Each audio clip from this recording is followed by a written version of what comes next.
about teamwork and how people survive in really cold place. Are you a better student now because of learning about Alaska, the Iditarod, and dog sledding race?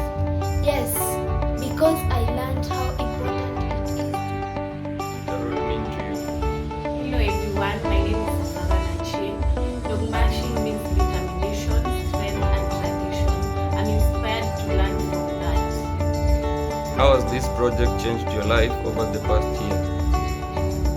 I've become much more focused and passionate. I'm focused about goals and pushing through challenges now. Are you a better student now because of learning about Alaska, the Iditarod, and dog sledding race?